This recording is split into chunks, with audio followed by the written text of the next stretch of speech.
Just to start things off, thank you, of course, everyone for joining. My name is Nikhil Gaur. I'm the Director of Strategic Projects and a Research Analyst at Spend Matters. And really quick, if you don't know us, basically we are a research firm that specializes in going really deep on tech, especially in procurement. And here today with Matthew, which I'm really excited about this webinar because when I first heard about it, I was told that the topic is Procurement 4.0. And I was thinking, okay, like what does that mean? Right? That could be anything. And when Matthew explained it to me for the first time, I was really interested in it because he has a very unique perspective, and it's a really historical perspective in recent history in terms of how procurement has evolved and how tech has evolved with it to sort of address these changing needs. So I'm excited for the conversation. Like I said, it's a really cool topic and it's kind of unique. So I'm happy to be here. And Matthew, if you want to just go ahead and introduce yourself and just dive right in. Yeah, sure. So, yeah, thanks, Nikhil. It is an interesting topic, and I'll tell you why in a moment. But yeah, just a little about me. I've been around for a very long time. There's lots of grey here, and I've been working since kind of the 1980s, really. And a lot of that time has been in procurement, either as a practitioner, as allied to procurement. Um, but the last 20 odd years, 25 years almost, has been really in the technology space. And I've got a background working for some of the big players like SAP, I was with for 10 years, Cooper, I was with for 4 or 5 years, and then some other really cool other companies like Orchestra, Magnitude Software, and really kind of shaping the transition of procurement has been something that I've been involved in and touching all of my life really since I started. So yeah, I'm interested to start talking about it, and I can jump straight in as well. Let me do that. So why procurement 4.0? Let me take you back on a journey. So procurement 1.0 probably started. Good friend of mine, Edmund, would tell me back with I forget who he says now, the Egyptians, where we were just tracking, how much you were spending on stuff and who you were buying from and things like that. Things didn't change that much until the 1990s, honestly. So procurement teams that were formed around the 70s, 80s, 90s, really with a focus on cost cutting, so saving money. So let's say that. So yeah, procurement 1.0 is all about save money. And the tools that we were using at those times were really things like, I mean, I was using telex, which is completely unknown, but fax machines, email came in at that time. And Ariba was launched in 1996. So a real revolution was Ariba, but it was really formalizing those processes. And really the whole thing about procurement 1.0, like I say, it was about saving money. So take an example of, a Walmart or a Target or whoever else. And it was all about, getting the price down as low as you possibly could. Let's fast forward a little bit, and I was doing the same. I was saving lots of money, but if we fast forward, say to 2000, year 2000, 2001, 2001, we had 9/11, a horrible day. At the same time, almost we had the dot-com bust, so that was pretty nasty as well. Not as nasty, but nasty. And then we had in 2007, 8, we had another economic crisis. And at the same time, lots going on around, the sustainability really of suppliers, sorry, and making sure that the suppliers could supply our customers with the goods that they needed to. So suddenly we're not just thinking about saving money anymore. We're now thinking about risk. So let's call it save the company. So now we're saving money and we're saving the company at the same time as a procurement team. So our workload is just, I could say, doubled. We're now having to really dig in and do this kind of thing. And you're starting to get solutions coming through that are focusing on those elements. So the kind of risk elements of it, supplier relationship management solutions are starting to come in. Ariba is the big gorilla at that time, and it's owning that space for procure to pay, which is really still looking at only that transactional level. It's not looking at the whole of procurement. And you've got companies that are really focusing in on making sure that they're de-risking. So companies like Boeing, for example, they've got their own heartaches at the moment about other stuff, but Boeing at that time were really focusing in on ensuring that the risk was managed and that they were able to control what was going on. Fast forward again, and it's now 2015. I'm like 40 or something, and I'm thinking about what's going on. I'm working for SAP, and I'm helping companies to find the best way to save money and to control that risk at the same time. And a new thing starts to come up, and it's not brand new because we were talking about it before for a long time, but it now hits procurement much more closely, which is around sustainability, it's around diversity. Let's call it save the world. So we've gone from, save money, save the company. Now we're saving the world as well. So procurement's got a big job on its hands, right? So we're trying to do all of those three things. And we're starting to get more solutions coming through to help us to do that. So we've now got this mandate to make sure that the suppliers are not only risk-free, but they're also able to provide, carbon data and all that kind of stuff at the same time. And we start to get solutions in that will help us to track that kind of thing. Supplier IO is starting to come in, Tealbook is starting to come in, and many others out there. And I'm picking on those for no particular reason. The solutions that are coming up now, like Ditch Carbon, for example, it's super cool because they're tracking the real data that you need. But these are very siloed solutions, so you kind of need to think about how you're managing those. And you've got companies like, I don't know, Patagonia, for example, who focus on this really strong. Patagonia, the company, not the country, or maybe the country as well. But Patagonia, the company, is really, really interested in making sure that they're buying sustainably and that modern slavery is taken account of and everything else. And it's not just them, it's others. So at that time, now 2015, there are 20 procurement systems out there in the wild, things that you can buy as a procurement executive. Today, we have 400 procurement solutions that you can buy as a procurement executive. It's kind of got complicated. There's lots of stuff out there. There's lots of data out there as well. So let's move on now to Procurement 4.0, which is where we want to be. And a couple of companies are getting there. But it's where we want to be. And the reason is that now we're not just saving money, we're not just saving the company, we're not just saving the world, we're actually adding value to the company now. And it's adding value to that top line. But how do we do that? We've got all of this data coming from all of these different systems, whether they're internal systems like SAP, Oracle, Infor, whatever other ERPs you have, or the procure to pay solutions, the source to contract solutions like the Cooper, obviously we talk about Ariba, Zycus, iValua, etc. You've got all of that data. So that's all the transactional data. That's all the master data that you have. In addition to that, you're getting data from other places coming in as well. So you can potentially bring stuff in from Dun & Bradstreet, Rapid Ratings, Supplier IO, I already spoke about, and these others that are out there. And you're pulling all of that data together, and suddenly you've got a huge amount of data.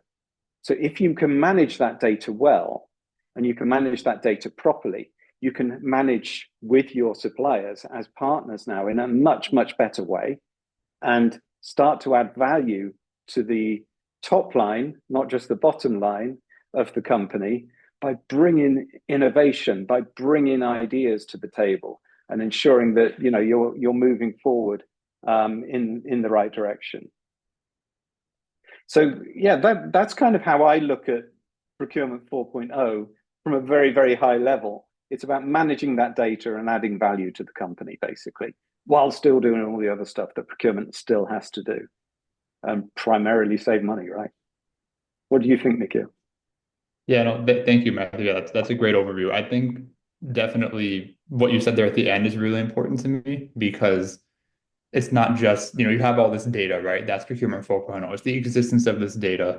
It's different kinds of tools too, right? Like I know you named some, but Some of those tools might use data to help you save money, others to, manage risk, aka save the company, and then others more, maybe on the environmental front, saving the world. So having all of that together culminates in this procurement 4.0. And, the point I want to make here is that, like you said at the end there, I just want to emphasize it. You're not just using this data, you're using it to do all of those three, prior phases all at the same time. So that's what Mm. makes, all of this data so important. And I think, just going forward, when we talk about, what you're doing with the data and, what's going on in the back end, we'll get into that in a bit. But I think what's important to note here is that it's not just cost savings, right? And that's, maybe procurement historically is more known for that. And today Mhm. still maybe that's the top priority. That's fine. But having all this data enables procurement to do even more than just that. And I know you might have some thoughts on that in terms of, some examples of how this data can create other types of value. Yeah, sure. I think for me, one of the main things around it is, first of all, I'm going to say procurement is now actually kind of cool to be in because you're actually adding value, and how does it become cool? I'll get to that, but it's basically what we're thinking about now is if you look at the traditional procurement solutions, procure tech solutions out there, they've all thought about the transactional level. It's all about moving stuff from left to right as quickly as possible and moving and saving money as you go. The way that you can enhance procurement's footprint and the way that procurement brings value to the company is really by doing the other things that procurement does that nobody else in the company actually knows that procurement does half the time. So it's about category strategies, it's about supplier relationship management, and I mean real supplier relationship management, not just a system that kind of stores data. And it's about managing those partnerships. So it's doing the other stuff that procurement does, which is the foundation for that transaction. So if you can start to use data to do those things better, you're going to do the transactions much better as well. So, an example could be that you bring all this data together and you sit down with your supplier, and you know everything that the supplier has been doing with you. You know everything that the supplier is doing with you. So it's not just historical, it's actually current as well. And you can start to put a real quarterly business review together for more suppliers as well, not just that top 3% or 1% even. Yeah, it's probably 1% is more accurate, that people actually have the time and energy to manage. Because now you can pull that data into one place and actually manage them better. By doing that, you can build better relationships with your suppliers, like I say, partnership. And if you can do that, you can then innovate with your suppliers. And you're not trying to just innovate with the big guys, right? At that point, you're actually trying to innovate with slightly lower down the stack who may actually be more innovative. I'm not going to name names, but if you're dealing with the real big blue chips and you're talking to their account directors, you're probably not going to get that much innovation coming through. But if you're talking to an up and comer like Focal Point or other companies, you're going to get real innovation coming through. And that's how you can really add value, because then procurement, the chief procurement officer and his team can take that forward to sales, to marketing, to whoever, and say, hey, this is happening in the market. What do you think about that? Yeah, that's a great example. Just, going a lot deeper on supplier management is an area that I've seen adds a lot more value and it's fairly, I shouldn't say easy, but it's easier than other things when you have all the right data and you have tools that connects it all. And that's actually probably a good transition into, something that we're not, this is not, an AI webinar. There are so many of those right now, Oh but God, no. yeah. Please. However, yeah, right. It is so, data driven that we're talking about data that we have to at least mention a little bit what's going on in the back ends to enable all this change and all these different processes. So, I want to differentiate right here. Everyone's talking about generative AI right now, Gen AI, and that's not what we're here to talk about. I'm talking more about the, old-fashioned AI, which I say tongue in cheek because it's still being used today, the AI that you maybe don't even realize it's there when you're using it because it's this discriminative AI by nature. So it might specialize in extracting data from different sources, organizing it, classifying it, And this is what's really important because we're talking about, data, data, data.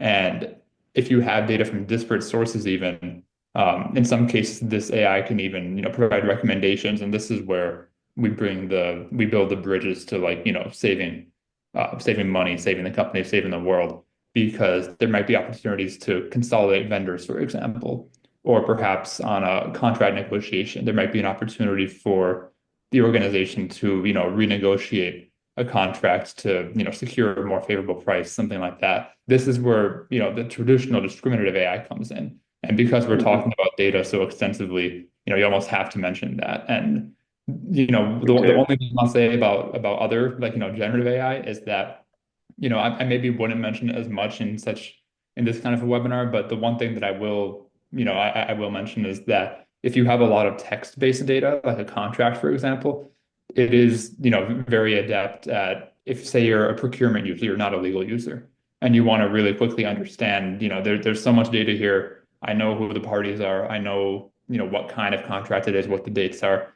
but I want to know, is there a specific clause in here that says that, we can or cannot do something, or if we send a payment, at a certain date, will there be a penalty? And you want to just really quickly figure that out. That is the one thing where, non-discriminative AI, generative AI can help you in terms of, Hmm. just asking it, like talking to your contract. You can basically just Yeah. ask the question and it is very good at summarizing. But other than that, for the purposes of this conversation, I think, keeping it to, regular AI is good because like I said, it's not just about having data in one source. You can have an ERP, you can have, multiple source to pay tools, you can have specialist tools that we've mentioned for, risk management. And, the AI is really what's on the back end connecting all of this data together and making sure that everything is up to date, especially via, tight integrations and things like that. But that's just something that I think is worth mentioning because, I there's so much talk about data, right? You have to talk about AI.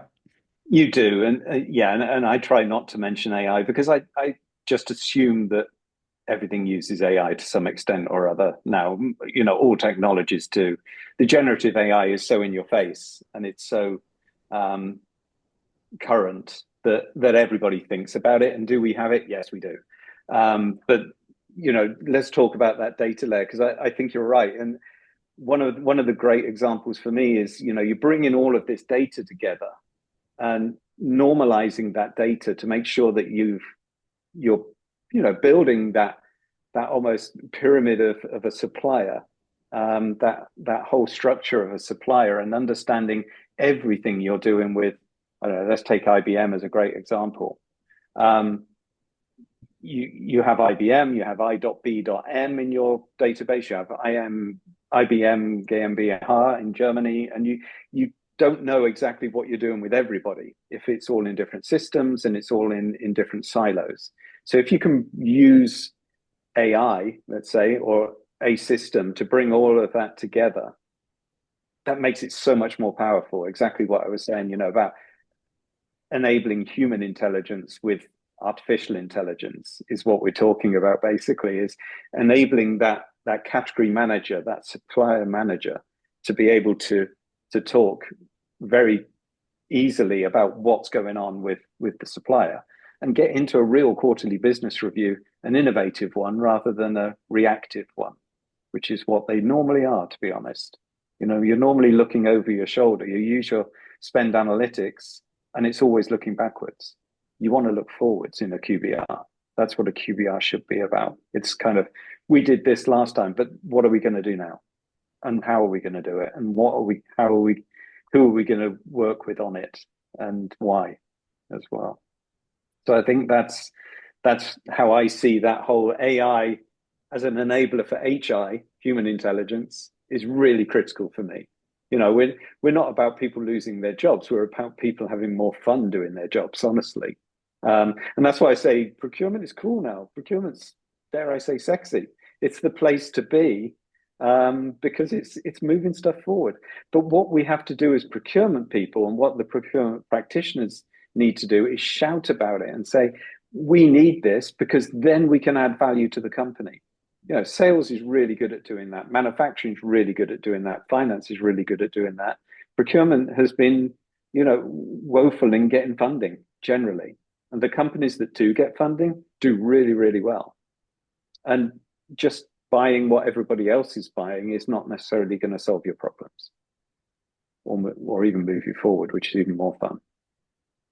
Yeah, exactly. That's right. And I like the way you put that too with human intelligence because, it's not about, AI bots taking over or whatever. It's about just finding ways to spend Yeah, your time doing more valuable work that AI cannot do and frankly might not ever be able to do. So that's really what we're that's talking right. about here. And I think that's kind of also just a good opportunity to shift the conversation a bit because now we've established the importance of all this data, the fact that it exists and that different systems can help in different ways. But that kind of, sets the stage for how the procurement tech market has shifted in the last few years. Kind of, source to pay, very important, and pretty much every large organization and many mid-sized and even small have different source to pay tools, and that's normal. But now you have these orchestration solutions like Focal Point that exist to try to do a better job of sort of connecting everything together and acting as the central hub that everybody goes to first. And I think one reason this is so important to mention is that you have with the traditional framework, right, where you just have maybe you have multiple best of breed source to pay solutions, or you have a Mhm. suite and other best of breeds, and of course you still have, ERPs and whatnot. That's just a lot of different data sources, right? And it's different user experiences. It's difficult to get everybody from the even just within procurement all on the same tools there. So Yeah, that also leads to lower user adoption, return on investment. I mean, I'm basically just telling you why, there's a need for something different on the market, right? And with orchestration now, you have what is in most cases a much easier to use interface that is often, a drag and drop, no code or low code hmm, interface that encourages user adoption. But most importantly, orchestration solutions have really tight integrations to all these different systems. So it can act that's sort of it. as the place to go for the entire organization when you want to figure out where something is in a workflow or the latest update on a task. It also acts with a communication tool because it generally integrates with Slack and Teams and common channels such as Hmm. that. And that's just sort of where the market is headed, right? Because now you have all this data, but it doesn't really communicate with each other. And one way to get it to do so is with orchestration, because at the end of the day, orchestration really is just all about centralization, in my view. And that's both in terms of the employees themselves, working out of the same tool, but Yeah, also the data, because you have, like I said, it's not just different source to pay tools, but it's also ERPs and different data feeds, like, for specialized maybe supplier or risk management cases. And that's where sort of the market is heading in the future. And right now, really, in the last few years with orchestration, just because I think people have realized how important this data is and how they're not getting enough out of it. But now you need this sort of extra layer to make sure that everything is communicating. And in some cases, really just to regain value from software investments that haven't worked out for every company. So that's kind of where I see this sort of data-based world heading in procurement. yeah, I completely agree with you. The source to pay, the P2P, whatever you want to call them, solutions out there, there's absolutely still a need for them. They're the foundation for the transactional elements of procurement for sure. And you need that. You need to create your purchase orders, although I would challenge whether we actually need purchase orders anymore, but okay. We but you need purchase requests, you need purchase orders, you need that auditable trail of that element of it for sure. Um, but having a one size fits all for everybody, and I'm not going to pick on any particular procure to pay or source to pay solution here. It generally doesn't work. Everybody has something that they plug in generally. There are some exceptions out there, companies that have gone all in. Um, but but still getting spend under management is really, really hard. And if you get 40%, you're doing well. If you get 60%, you're a world-class leader in getting spend under management with those solutions. So I particularly was pleased that you didn't say intake orchestration because often they just get lumped together into the same thing. I see them as different elements for sure. Intake is getting the requirements, whether it's to set up a new vendor, it's to purchase something from the end user. But then orchestrating that in the correct way is what the orchestration tool will do on the transactional side. It'll make sure that the right people are being involved at the right time with the right solution and bringing in the right data. So you've got all of those elements coming together. So I still think there's a place for source to pay, procure to pay, definitely. I mean, my personal preference, if I was implementing it again, and I have implemented procurement solutions a number of times, I would start with an orchestration tool. I sell an orchestration tool, so yeah, I would say that. But I would start with an orchestration tool because then it gives you the foundation to plug everything into. It defines the processes for you for everything that you need to do going forwards. And from there you can build out the rest of your site. That's only if you're greenfield, though. Most people are brownfield at best, and they have a legacy. They have, I remember a company I used to work with that had 1,000 ERP solutions globally. We actually brought it down to 65 solutions, but it's still 65 solutions. Getting the data out of all of those and layering a P2P on top of it is nigh on impossible. It is impossible. So you need a solution that can tie all of that together and bring all of that data together. And that's where it comes from. But then plugging in the other bits as well. So you can now be best of breed, but with a really solid, strong process in place as well at the same time.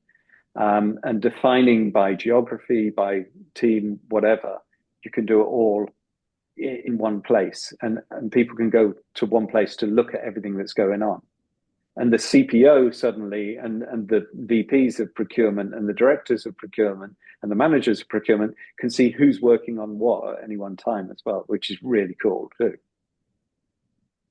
I'm quite passionate about this. Sure. Yeah, no, it makes sense. And to me, it's like, well, first of all, just get back to what you said. I completely agree that intake and orchestration are two separate, related but separate things. Where intake is sort of the beginning, like what do you need and how do you want to achieve it, and then orchestration is sort of the ongoing management of those requests, taking in all the data, especially from different sources. That's the way that I see that. So we seem to be aligned there. But to me, when you tie this back to what you were saying earlier and the whole, procurement 4.0 idea, to me, orchestration feels like the natural culmination of the prior stages because you're doing all three of saving money, saving the company, saving the world. You're doing all of those with orchestration, but it's also leveraging all the data that Mm-hmm. you have that we're acknowledging as part of Procurement 4.0.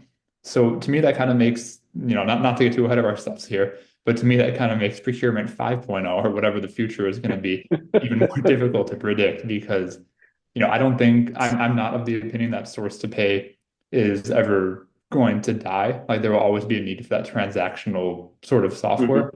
But at the same time, maybe part of its processes will become part of orchestration.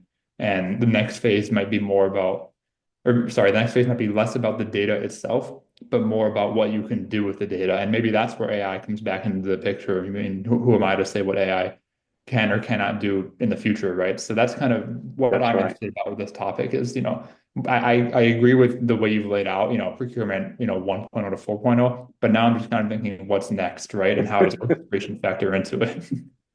I actually got asked that question. I did a presentation in London a few weeks ago, and I actually got asked that question: "What is 5.0?" And I'm like, I don't know.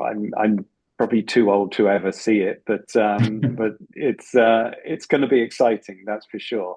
It's really using that data in such an effective and efficient and wonderful way that it's not just about automation. It's not just about autonomous at all. It's about how people can interact with systems. I think that's the really exciting thing about artificial intelligence. It's not about replacing people. It's about how they can make our lives easier but more fun at the same time. We have to enjoy going to work. We do so much of it that we should enjoy doing it. So that's for me the part anyway. I know we're nearly at time, so I'm kind of winding Yeah. down. Yeah, I completely agree with you there. And yeah, in terms of that, I think we do have some questions in the Q&A section, I think. So did you want to start out with that one? The first one, I mean. Um, sure. I'm not sure I can actually see them. I can Do you read it want? if you want. Oh, there it is. Sorry. Yeah. Yep. Okay, speaking of data, what are your views of the role of procurement tracking suppliers' new and emerging risks, especially cyber vulnerabilities, which can spill into the buying organization, and with new SEC regulations for reporting this?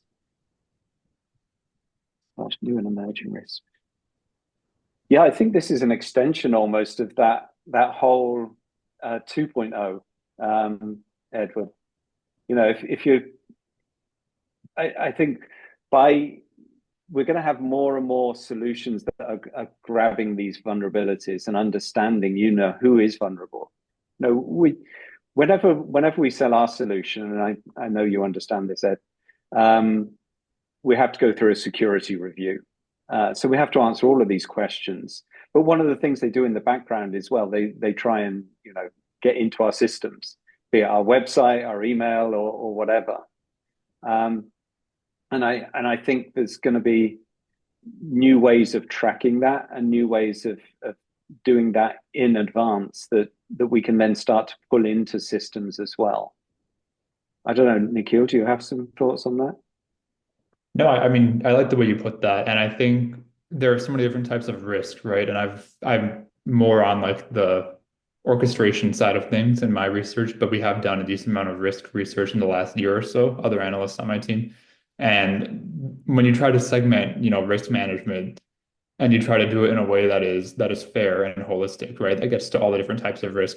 You end up with like 35 different categories. Like it's really difficult, but cyber is absolutely one of them. And Mm-hmm. there is, a growing subset of solutions, kind of like we talked about earlier. There are specialist solutions that are focused on data that helps a very specific thing. And this is where I think orchestration also comes in, because if you use a solution that is pretty much 100% dedicated to cyber risk, that's great. And you'll want it to be integrated into, whether it's a suite or an orchestration platform, whatever it is, you'll want that to be integrated. So it's definitely a segment that's growing. And to, what was written in the question, of course, upcoming regulations will make that more important. But Yeah. I do think that ultimately it will depend on the organization, whether this is something that procurement will be in charge of or other departments. But I have seen definitely within the last couple of years an uptick in solutions that at least attempt to address cyber risk. And again, with the regulations, I expect that to continue to grow. Yeah. No, I completely agree with you. And I think companies have to be ahead of that as well. We shouldn't be waiting for regulation to come in to do that. And I know the big companies are not doing that. But then you've got other stuff coming in as well, DORA for financial companies, and then I mean GDPR is already there, but then you've got HIPAA and all those kinds of things that you need to track and trace and make sure that you're following as well. So by bringing all that data into one place, you can start to control that much, much better. And again, we get asked whenever we do RFPs and RFIs, we get asked about HIPAA and we get asked about all sorts of things. So if there's a common database of that, there's an opportunity for somebody out there to build all of this data and bring it in. It's not just all about carbon data, and it's not all about diversity data. There's other stuff out there as well, and I'm sure somebody does it. I'm absolutely positive somebody does it. I just don't know who that is. For sure. Yeah, Yeah. And even if not, if you're using different tools to address all these different types of risks, ideally you have it all in one centralized place, right? So that's, I think that's definitely what we're aligned on. Yeah. yeah, absolutely. Cool. I think that's about right. Huh? I think, yeah. So thank you everybody who's attended. From my point of view, I've enjoyed talking about my favorite topic, which is the future of procurement and how it's going to be cool, or is cool. And nice talking to you, Nikhil. Thank you for your time. Absolutely. Yeah. You as well. And like I said, it's really nice to get this sort of historical perspective, because I've always appreciated when, I have an understanding of how things are the way they are today based off of what's happened in the last, 20, 30 years or however long it is. So the framework of Procurement 4.0 is really cool. And I'm happy that you've been able to, share that at different talks and whatnot this year. Cool. Thanks so much. And I'll hopefully see you soon. Yeah. Thank you. And thanks everyone for joining. Thanks. Bye-bye.